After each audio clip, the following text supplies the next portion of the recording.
یا ایھا الذین آمنوا لا تقربوا الصلاۃ وانتم سکارا، اہل ایمان نماز کے قریب نہ جاؤ اس حال میں کہ تم نشے کی حالت میں ہو۔ اب یہ وہ سورہ بقرہ میں جو آیا تھا یسألونک عن الخمر والمیسر، اس کا اگلا قدم آ گیا کہ اس کے اندر جو خباثت ہے، شناعت ہے، جو برائی کا پہلو ہے، اس کو ایک مرتبہ اور اجاگر کیا۔ یا ایھا الذین آمنوا لا تقربوا الصلاۃ وانتم سکارا حتی تعلموا، جب تک کہ نشہ اتر نہ جائے اور تمہیں معلوم ہو کہ تم کیا کہہ رہے ہو۔ اس واقعات بھی بیان ہوتے ہیں کہ ایسا ہوا کہ نشے میں نماز پڑھائی کسی نے، اس لیے کہ شراب ابھی حرام مطلق تو ہوئی نہیں تھی، تو اس میں قل یا ایھا الکافرون لا اعبد ما تعبدون، اس کی بجائے اعبد ما تعبدون، میں بھی بندگی کرتا ہوں اسی کی جس کی تم کرتے ہو، تو کفر ہو گیا۔ تو اس پر خاص طور پر یہ آیت نازل ہوئی، حتی تعلموا ما تقولون، جب تک کہ تم سمجھ نہ رہے ہو شعور کے ساتھ کہ تم کیا کہہ رہے ہو۔ اب اس میں ایک اشارہ ادھر بھی ہو گیا، بے سمجھے نماز پڑھنا بھی ایسا ہی ہوا پھر، یعنی یہ کہ جو روکا جا رہا ہے، ایک تو مدہوشی کی وجہ سے سمجھ میں نہیں آ رہا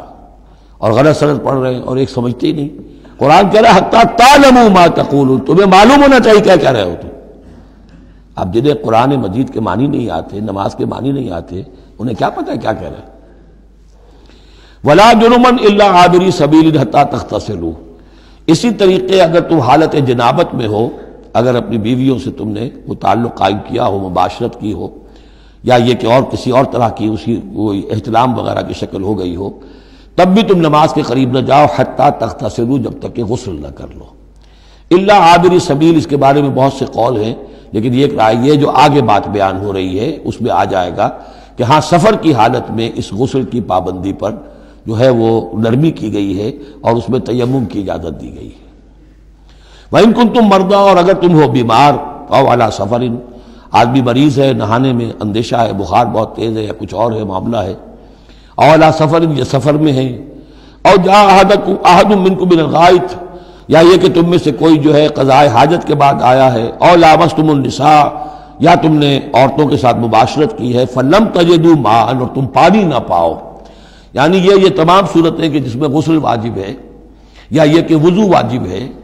تو ان دو صورتوں میں سے اگر بیماری راستے میں حائل ہے، سفر میں ہونے کی وجہ سے پانی نہیں ہے، یا کوئی اور وجہ ایسی ہے کہ پانی ہے دستیاب نہیں ہے، فَتَيَمَّمُوا صَعِيدًا طَيِّبًا، تو تیمم کر لیا کرو۔